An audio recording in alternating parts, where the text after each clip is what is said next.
أعوذ بالله من الشيطان الرجيم. بسم الله الرحمن الرحيم. ألف لام ميم صاد. كتاب أنزل إليك فلا يكن في صدرك حرج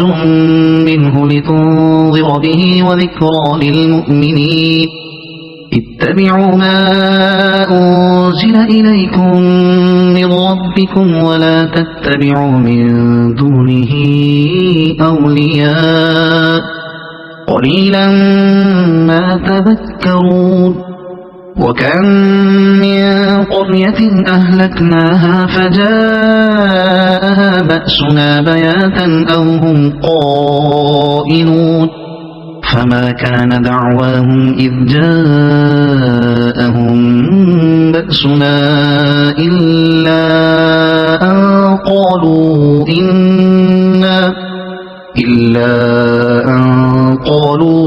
إنا كنا ظالمين.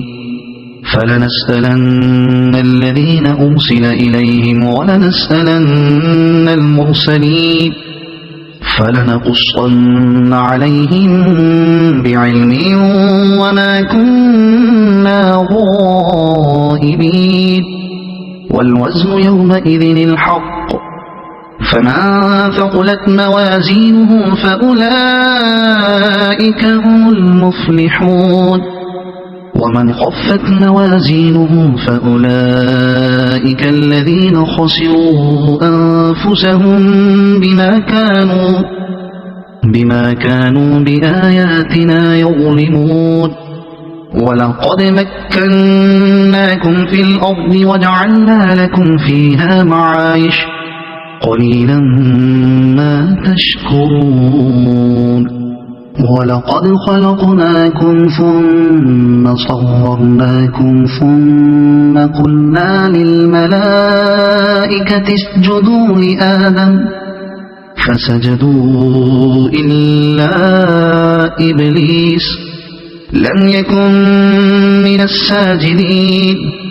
قال ما منعك ألا تسجد إذ أمرتك؟ قال أنا خير منه خلقتني من نار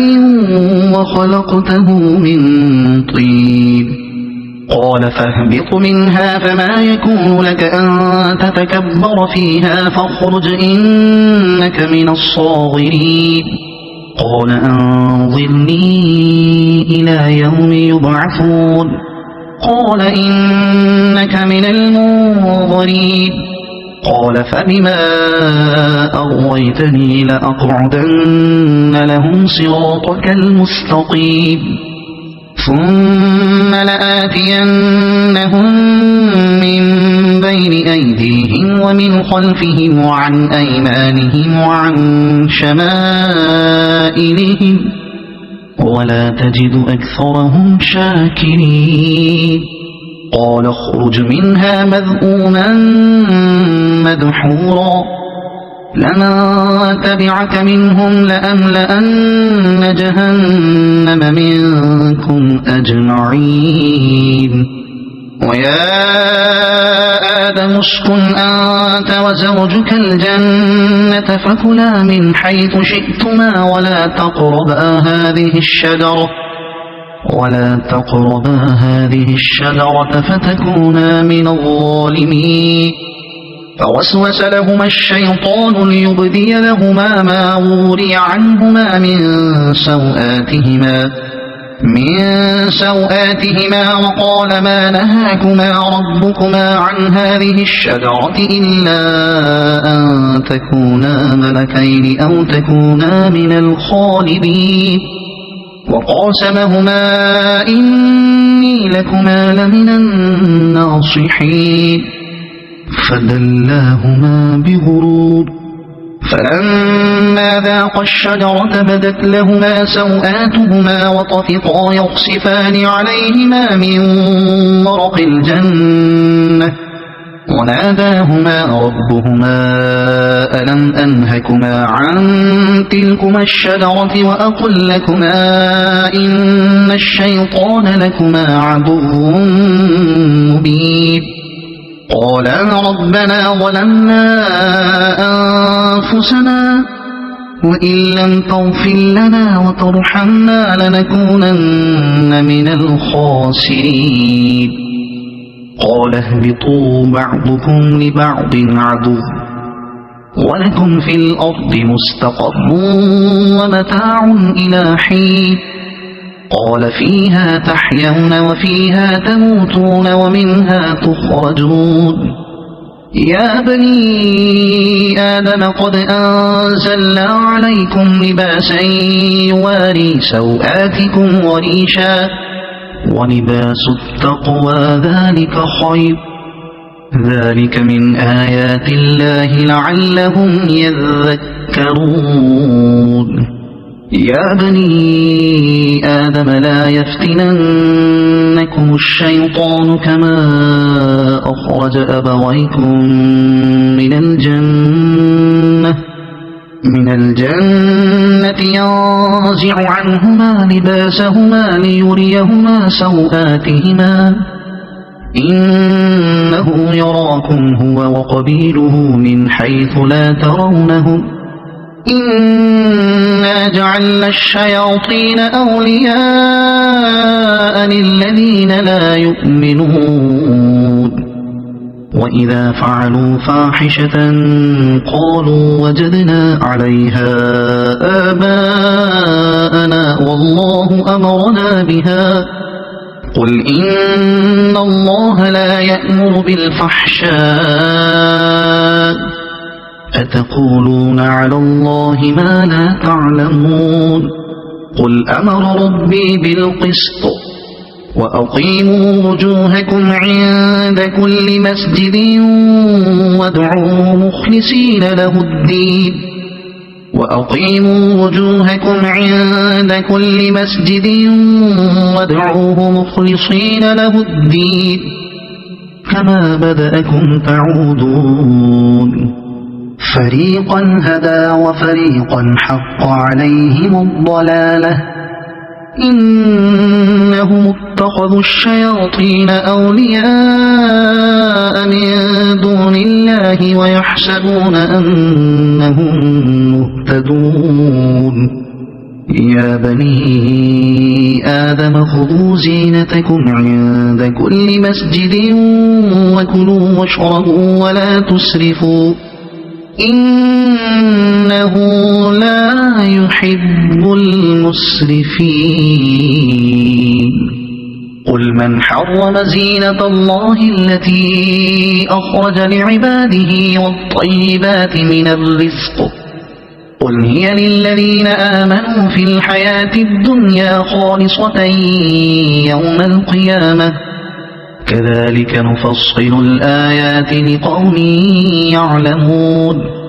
قل إنما حرم ربي الفواحش ما ظهر منها وما بطن والإثم والبغي بغير الحق وأن تشركوا بالله ما لم ينزل به سلطانا وأن تقولوا على الله ما لا تعلمون ولكل أمة أجل فإذا جاء أجلهم لا يستأخرون ساعة ولا يستقدمون يا بني آدم إما يأتينكم رسل منكم يقصون عليكم آياتي فمن اتقى وأصلح فلا خوف عليهم ولا هم يحزنون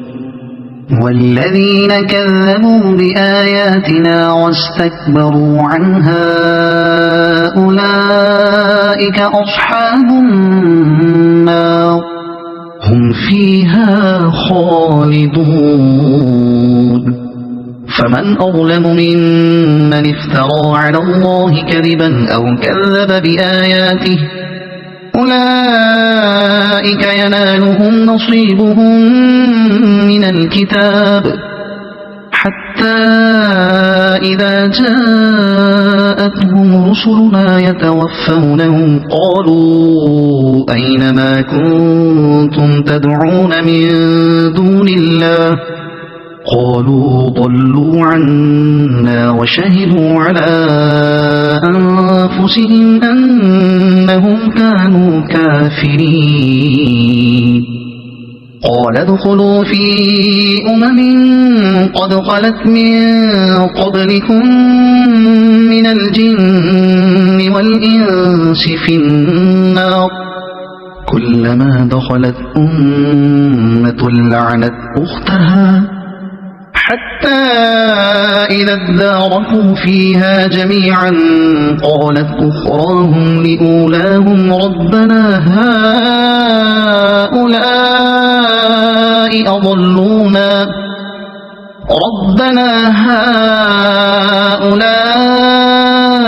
أضلونا فآتهم عذابا ضعفا من النار قال لكل ضعف ولكن لا تعلمون وقالت أولاهم لأخراهم فما كان لكم علينا من فضل فذوقوا العذاب بما كنتم تكسبون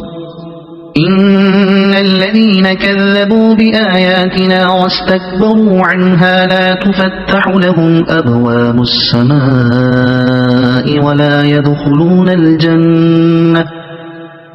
يدخلون الجنة حتى يلج الجمل في سم الخياط وكذلك نجزي المجرمين لهم من جهنم مهاد ومن فوقهم غواش وكذلك نجزي الظالمين والذين آمنوا وعملوا الصالحات لا نكلف نفسا إلا وسعها أولئك أصحاب الجنة هم فيها خالدون ونزعنا ما في صدورهم من غل تجري من تحتهم الأنهار وقالوا الحمد لله الذي هدانا لهذا وما كنا لنهتدي لولا أن هدانا الله لقد جاءت رسل ربنا بالحق ونودوا أن تلكم الجنة أورثتموها بما كنتم تعملون ونادى أصحاب الجنة أصحاب النار أن قد وجدنا ما وعدنا ربنا حقا فهل وجدتم ما وعد ربكم حقا قالوا نعم فأذن مؤذن بينهم اللعنة الله على الظالمين الذين يصدون عن سبيل الله ويبغونها عوجا وهم بالآخرة كافرون وبينهما حجاب وعلى الأعراف رجال يعرفون كلا بسيماهم ونادوا أصحاب الجنة أن سلام عليكم لم يدخلوها وهم يطمعون وإذا صرفت أبصارهم تلقاء أصحاب النار قالوا ربنا لا تجعلنا مع القوم الظالمين ونادى أصحاب الأعراف رجالا يعرفونهم بسيماهم قالوا ما أغنى عنكم جمعكم وما كنتم تستكبرون أهؤلاء الذين أقسمتم لا ينالهم الله برحمة ادخلوا الجنة لا خوف عليكم ولا أنتم تحزنون ونادى أصحاب النار أصحاب الجنة أن أفيضوا علينا من الماء أو مما رزقكم الله قالوا إن الله حرمهما على الكافرين الذين اتخذوا دينهم لهوا ولعبا وغرتهم الحياة الدنيا فاليوم ننساهم كما نسوا لقاء يومهم هذا وما كانوا بآياتنا يجحدون ولقد جئناهم بكتاب فصلناه على علم هدى ورحمة لقوم يؤمنون هل ينظرون إلا تأويله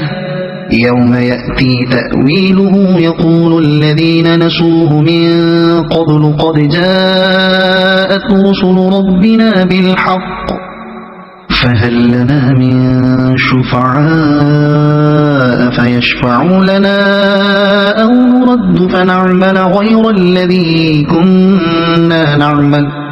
قد خسروا أنفسهم وضل عنهم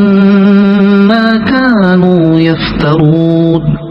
إن ربكم الله الذي خلق السماوات والأرض في 6 أيام ثم استوى على العرش يغشي الليل النهار يطلبه حثيثا والشمس والقمر والنجوم مسخرات بأمره ألا له الخلق والأمر تبارك الله رب العالمين ادعوا ربكم تضرعا وخفية إنه لا يحب المعتدين ولا تفسدوا في الأرض بعد إصلاحها وادعوه خوفا وطمعا إن رحمة الله قريب من المحسنين وهو الذي يرسل الرياح بشرا بين يدي رحمته حتى إذا أقلت سحابا ثقالا سقناه لبلد ميت فأنزلنا به الماء فأخرجنا به من كل الثمرات كذلك نخرج الموتى لعلكم تذكرون والبلد الطيب يخرج نباته بإذن ربه والذي خبث لا يخرج إلا نكدا كذلك نصرف الآيات لقوم يشكرون لقد أرسلنا نوحا إلى قومه فقال يا قوم اعبدوا الله ما لكم من إله غيره إني أخاف عليكم عذاب يوم عظيم قال الملأ من قومه إنا لنراك في ضلال مبين قال يا قوم ليس بي ضلالة ولكني رسول من رب العالمين أبلغكم رسالات ربي وأنصح لكم وأعلم من الله ما لا تعلمون أوعجبتم أن جاءكم ذكر من ربكم على رجل منكم لينذركم ولتتقوا ولعلكم ترحمون فكذبوه فأنجيناه والذين معه في الفلك وأغرقنا الذين كذبوا بآياتنا إنهم كانوا قوما عمين وإلى عاد أخاهم هودا قال يا قوم اعبدوا الله ما لكم من إله غيره أفلا تتقون قال الملأ الذين كفروا من قومه إنا لنراك في سفاهة وإنا لنظنك من الكاذبين قال يا قوم ليس بي سفاهة ولكني رسول من رب العالمين أبلغكم رسالات ربي وأنا لكم ناصح أمين أوعجبتم أن جاءكم ذكر من ربكم على رجل منكم لينذركم واذكروا إذ جعلكم خلفاء من بعد قوم نوح وزادكم في الخلق بسطة فاذكروا آلاء الله لعلكم تفلحون قالوا أجئتنا لنعبد الله وحده ونذر ما كان يعبد آباؤنا فأتنا بما تعدنا إن كنت من الصادقين قال قد وقع عليكم من ربكم رجس وغضب أتجادلونني في أسماء سميتموها أنتم وآباؤكم ما نزل الله بها من سلطان فانتظروا إني معكم من المنتظرين فأنجيناه والذين معه برحمة منا وقطعنا دابر الذين كذبوا بآياتنا وما كانوا مؤمنين وإلى ثمود أخاهم صالحا قال يا قوم اعبدوا الله ما لكم من إله غيره قد جاءتكم بينة من ربكم هذه ناقة الله لكم آية فذروها تأكل في أرض الله ولا تمسوها بسوء فيأخذكم عذاب أليم واذكروا إذ جعلكم خلفاء من بعد عاد وبوأكم في الأرض تتخذون من سهولها قصورا وتنحتون الجبال بيوتا فاذكروا آلاء الله ولا تعثوا في الأرض مفسدين قال الملأ الذين استكبروا من قومه للذين استضعفوا لمن آمن منهم أتعلمون أن صالحا مرسل من ربه قالوا إنا بما أرسل به مؤمنون قال الذين استكبروا إنا بالذي آمنتم به كافرون فعقروا الناقة وعتوا عن أمر ربهم وقالوا يا صالح ائتنا بما تعدنا إن كنت من المرسلين فأخذتهم الرجفة فأصبحوا في دارهم جاثمين فتولى عنهم وقال يا قوم لقد أبلغتكم رسالة ربي ونصحت لكم ولكن لا تحبون الناصحين ولوطا إذ قال لقومه أتأتون الفاحشة ما سبقكم بها من أحد من العالمين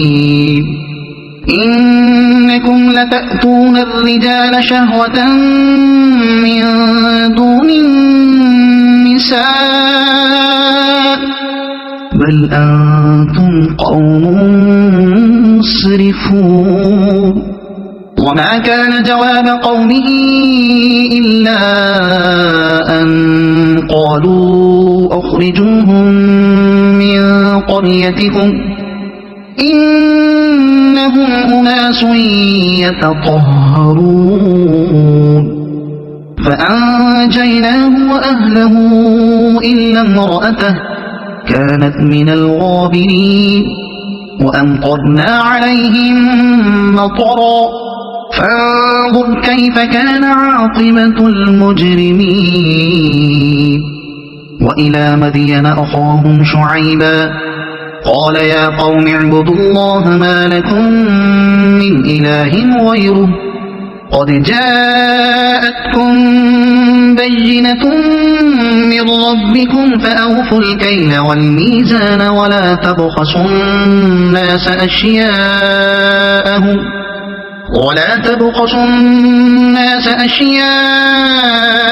ولا تفسدوا في الأرض بعد إصلاحها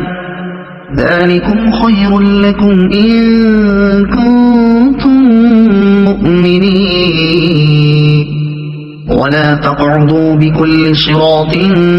توعدون وتصدون عن سبيل الله من آمن به وتبغونها عوجا واذكروا إذ كنتم قليلا فكثركم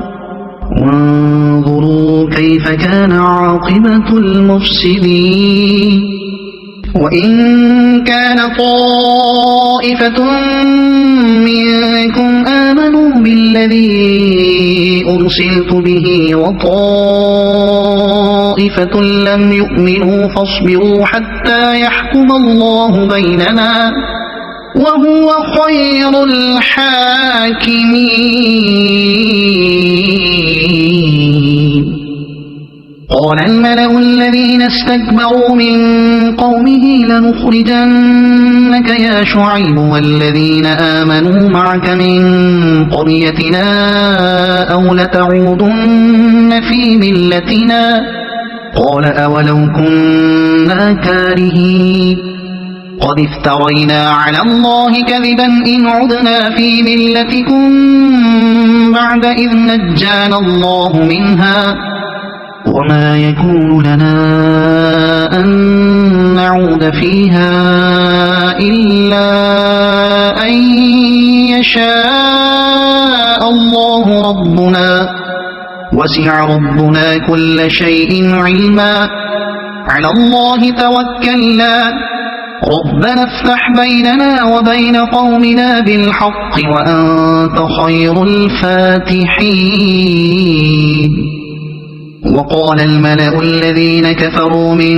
قومه لئن اتبعتم شعيبا إنكم إذا لخاسرون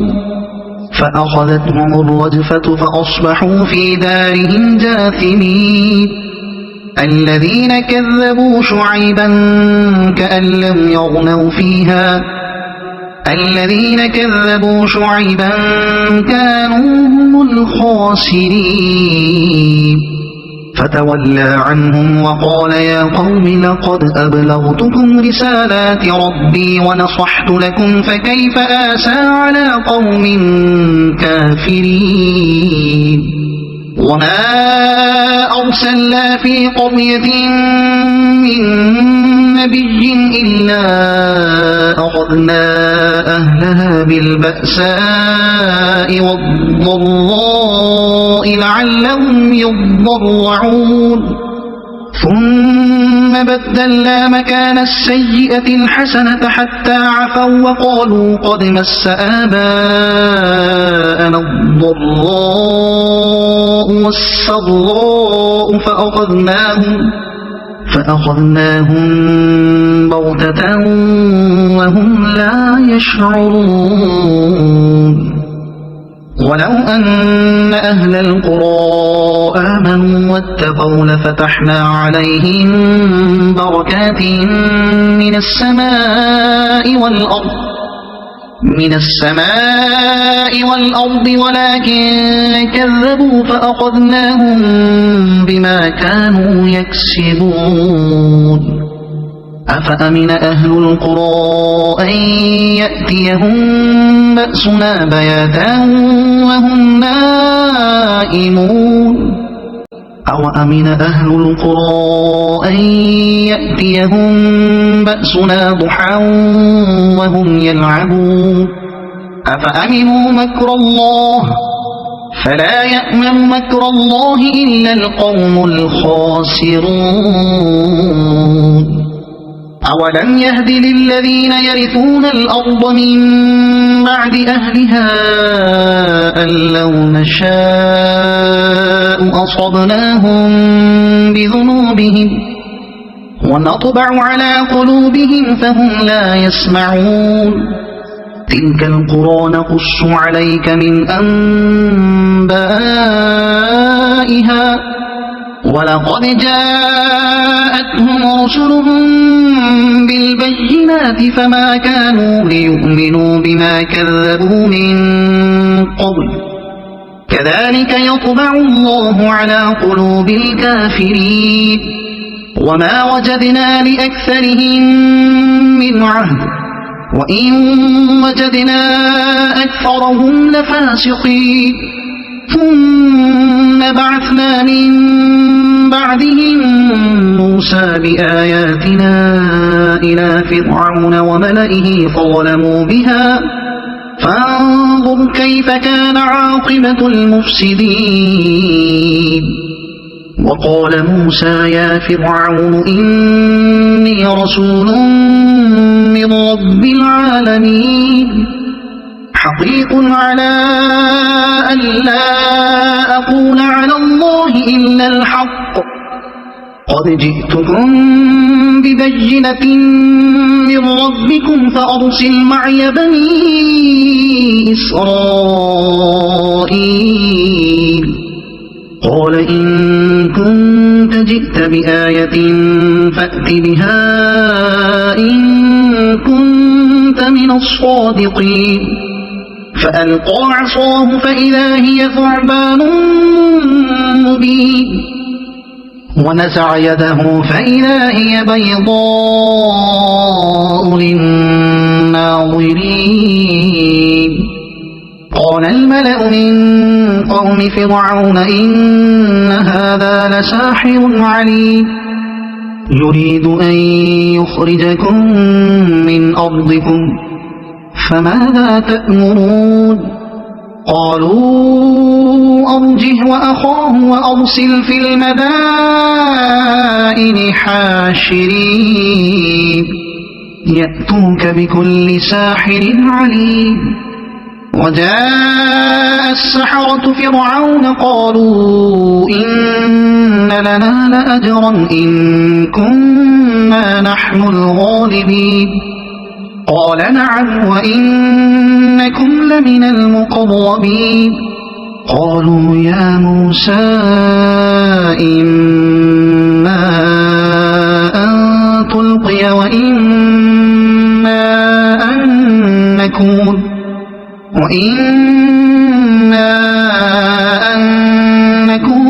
نحن الملقين قال ألقوا فلما ألقوا سحروا أعين الناس واسترهبوهم وجاءوا بسحر عظيم وأوحينا إلى موسى أن ألق عصاك فإذا هي تلقف ما يأفكون فوقع الحق وبطل ما كانوا يعملون فغلبوا هنالك وانقلبوا صاغرين وألقي السحرة ساجدين قالوا آمنا برب العالمين رب موسى وهارون قال فرعون آمنتم به قبل أن آذن لكم إن هذا لمكر مكرتموه في المدينة لتخرجوا منها أهلها فسوف تعلمون لأقطعن أيديكم وأرجلكم من خلاف ثم لأصلبنكم أجمعين قالوا إنا إلى ربنا منقلبون وما تنقم منا إلا أن آمنا بآيات ربنا لما جاءتنا ربنا أفرغ علينا صبرا وتوفنا مسلمين وقال الملأ من قوم فرعون أتذر موسى وقومه ليفسدوا في الأرض ويذرك وآلهتك قال سنقتل أبناءهم ونستحيي نساءهم وإنا فوقهم قاهرون قال موسى لقومه استعينوا بالله واصبروا إن الأرض لله يورثها من يشاء من عباده والعاقبة للمتقين قالوا أوذينا من قبل أن تأتينا ومن بعد ما جئتنا قال عسى ربكم أن يهلك عدوكم ويستخلفكم في الأرض فينظر كيف تعملون ولقد أخذنا آل فرعون بالسنين ونقص من الثمرات لعلهم يذكرون فإذا جاءتهم الحسنة قالوا لنا هذه وإن تصبهم سيئة يطيروا بموسى ومن معه ألا إنما طائرهم عند الله ولكن أكثرهم لا يعلمون وقالوا مهما تأتنا به من آية لتسحرنا بها فما نحن لك بمؤمنين فأرسلنا عليهم الطوفان والجراد والقمل والضفادع والدم آيات مفصلات فاستكبروا وكانوا قوما مجرمين ولما وقع عليهم الرجز قالوا يا موسى ادع لنا ربك بما عهد عندك لئن كشفت عنا الرجز لنؤمنن لك ولنرسلن معك بني إسرائيل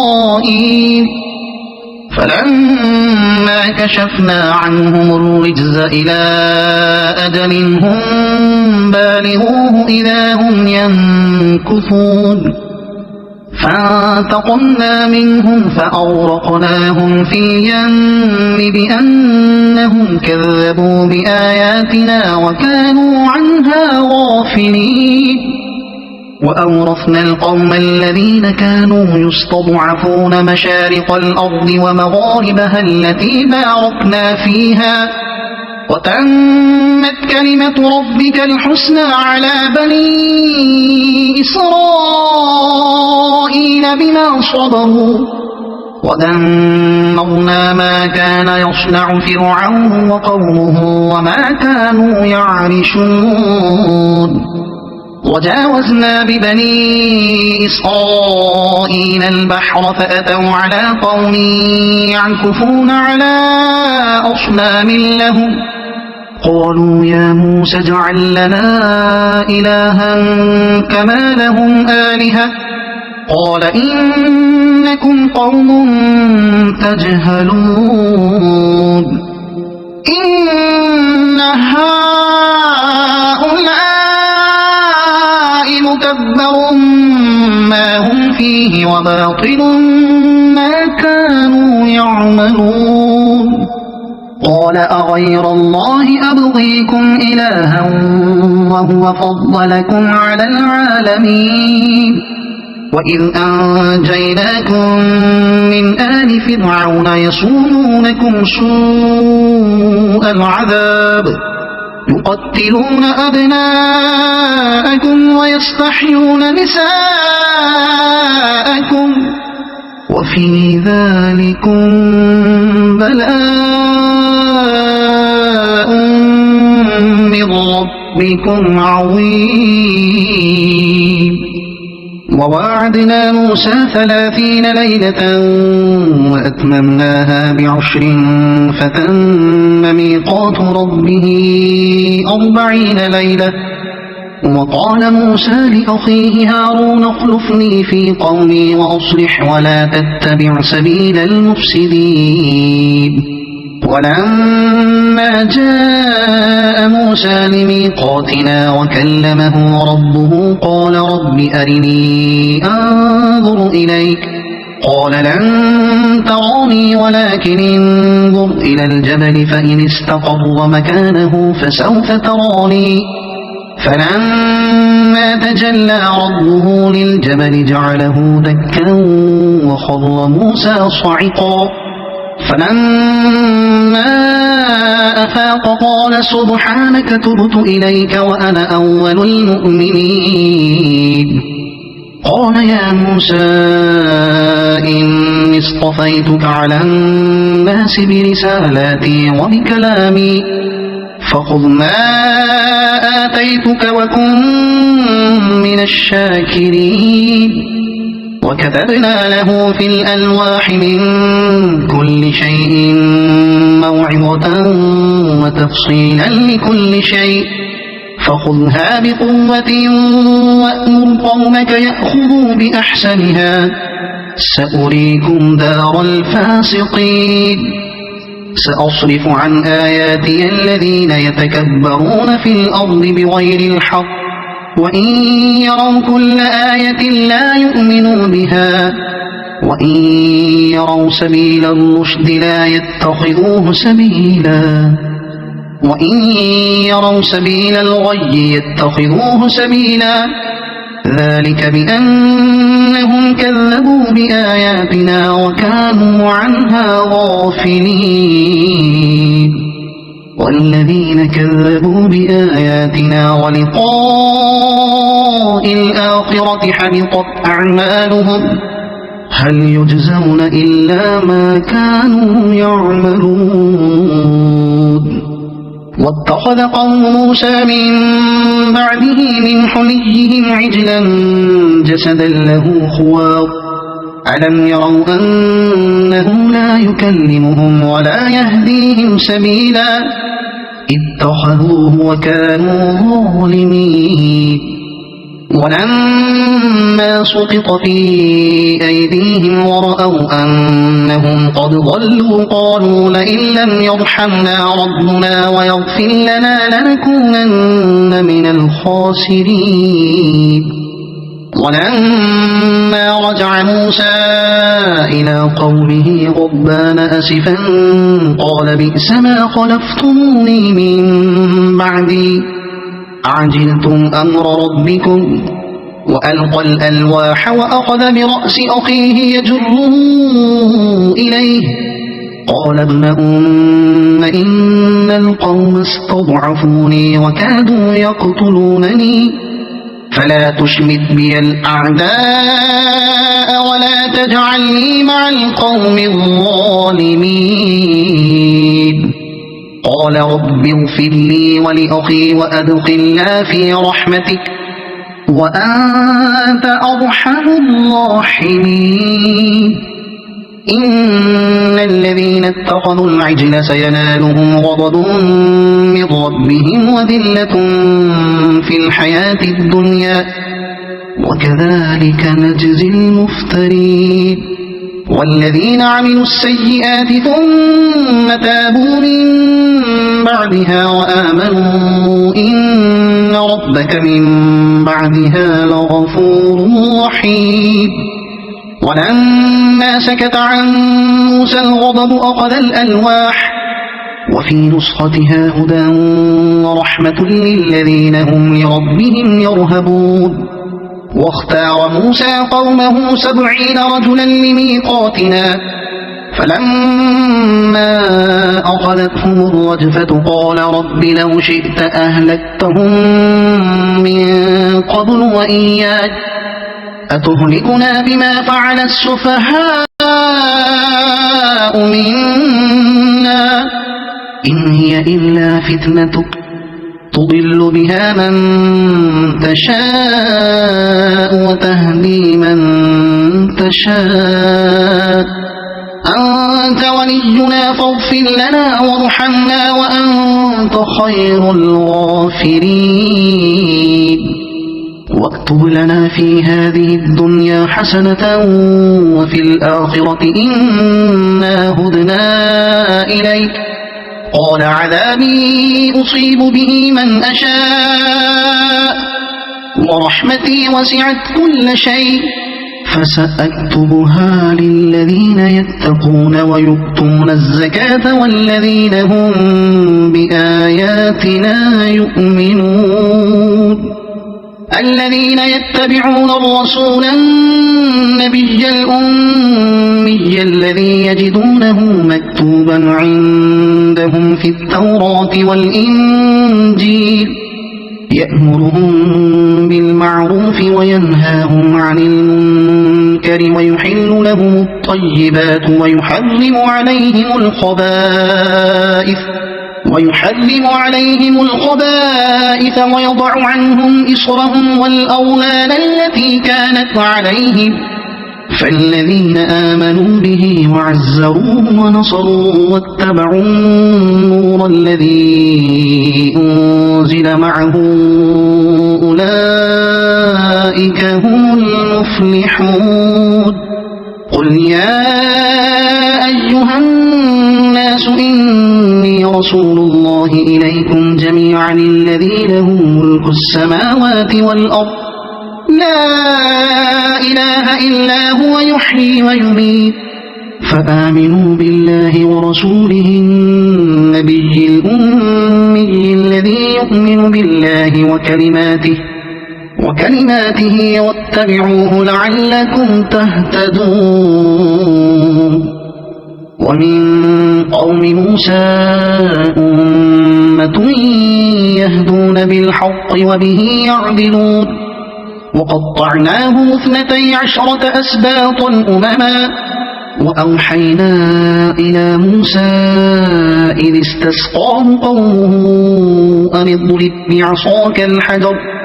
فانبجست منه 12 عينا قد علم كل أناس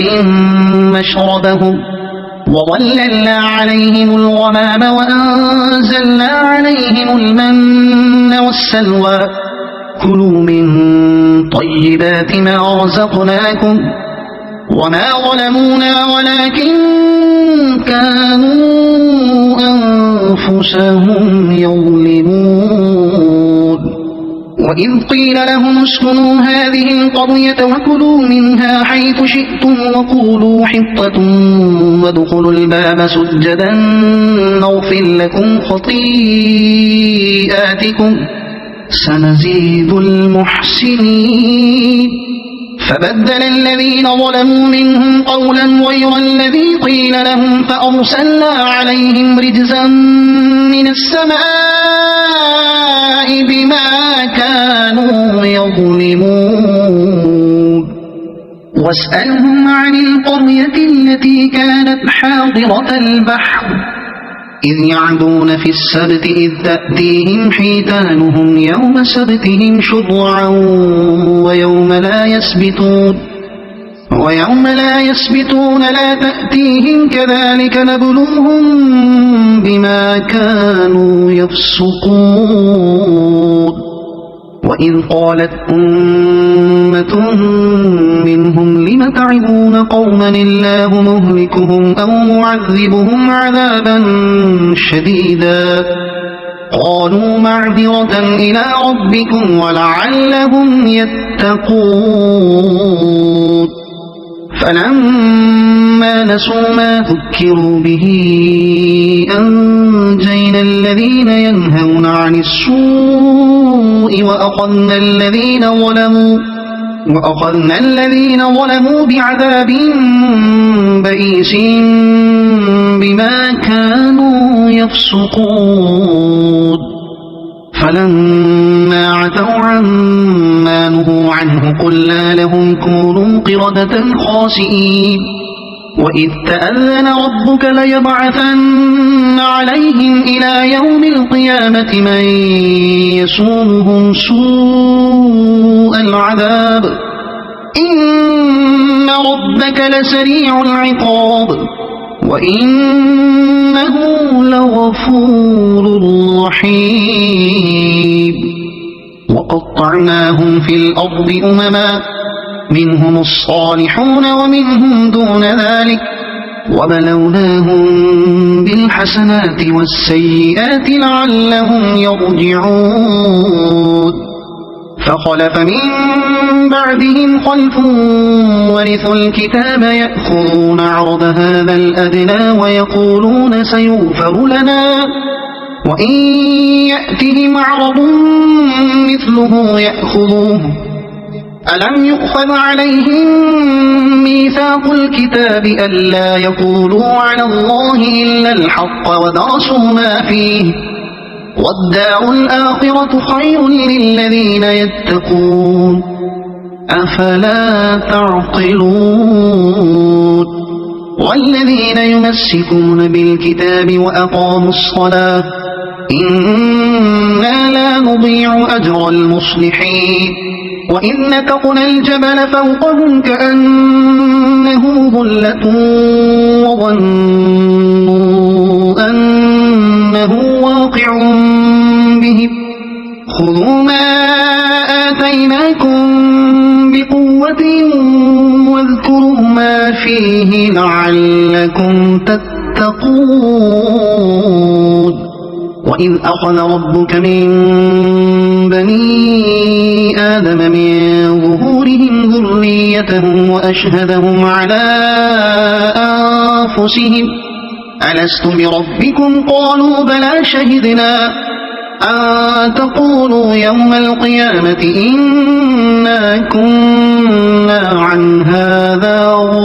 غافلين أو تقولوا إنما أشرك آباؤنا من قبل وكنا ذرية من بعدهم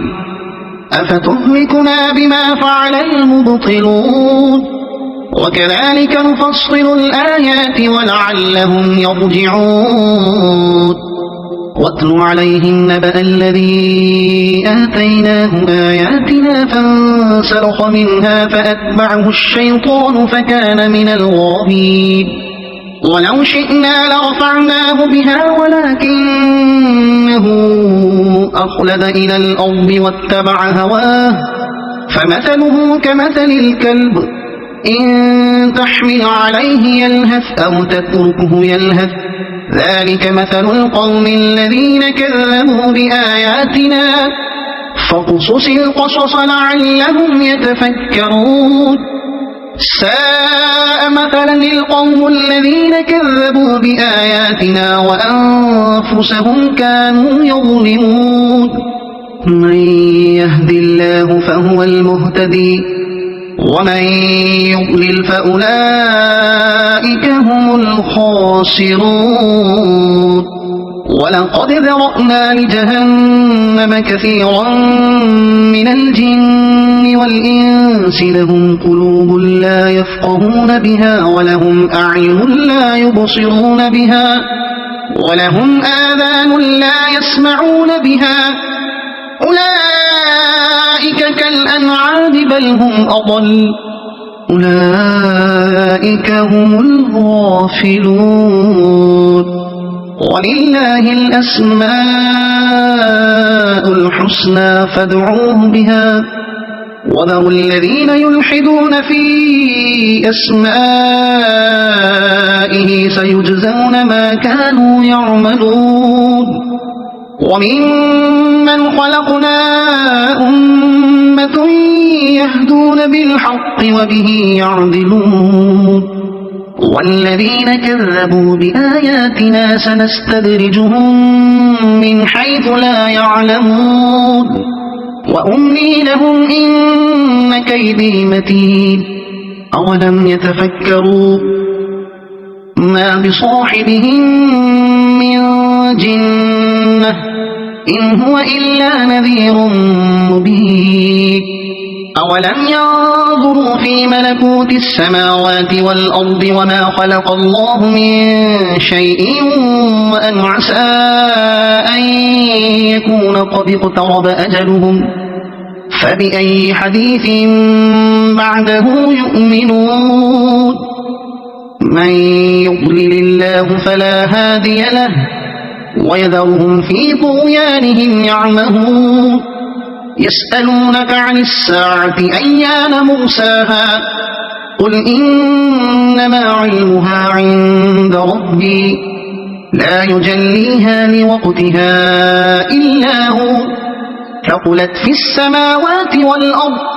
لا تأتيكم إلا بغتة يسألونك كأنك حفي عنها قل إنما علمها عند الله ولكن أكثر الناس لا يعلمون قل لا أملك لنفسي نفعا ولا ضرا إلا ما شاء الله ولو كنت أعلم الغيب لاستكثرت من الخير وما مسني السوء إن أنا إلا نذير وبشير لقوم يؤمنون هو الذي خلقكم من نفس واحدة وجعل منها زوجها ليسكن إليها فلما تغشاها حملت حملا خفيفا فمرت به فلما أثقلت دعوا الله ربهما لئن آتيتنا صالحا لنكونن من الشاكرين فلما آتاهما صالحا جعلا له شركاء فيما آتاهما فتعالى الله عما يشركون أيشركون ما لا يخلق شيئا وهم يخلقون ولا يستطيعون لهم نصرا ولا أنفسهم ينصرون وإن تدعوهم إلى الهدى لا يتبعوكم سواء عليكم أدعوتموهم أم أنتم صامتون إن الذين تدعون من دون الله عباد أمثالكم فادعوهم فليستجيبوا لكم إن كنتم صادقين ألهم أرجل يمشون بها أم لهم أيدي يبطشون بها أم لهم أعين يبصرون بها أم لهم آذان يسمعون بها قل ادعوا شركاءكم ثم كيدون فلا تنظرون إن وليي الله الذي نزل الكتاب وهو يتولى الصالحين والذين تدعون من دونه لا يستطيعون نصركم ولا أنفسهم ينصرون وإن تدعوهم إلى الهدى لا يسمعوا وتراهم ينظرون إليك وهم لا يبصرون خذ العفو وأمر بالعرف وأعرض عن الجاهلين وإما ينزغنك من الشيطان نزغ فاستعذ بالله إنه سميع عليم إن الذين اتقوا إذا مسهم طائف من الشيطان تذكروا فإذا هم مبصرون وإخوانهم يمدونهم في الغي ثم لا يقصرون وإذا لم تأتهم بآية قالوا لولا اجتبيتها قل إنما أتبع ما يوحى إلي من ربي هذا بصائر من ربكم وهدى ورحمة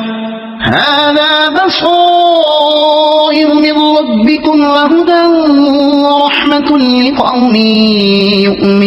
يؤمنون وإذا قرئ القرآن فاستمعوا له وأنصتوا لعلكم ترحمون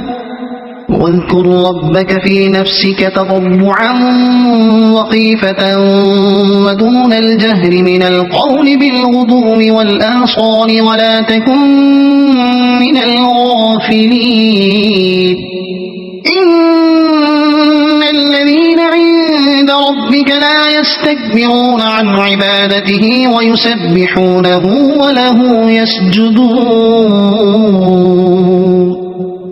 صدق الله العظيم.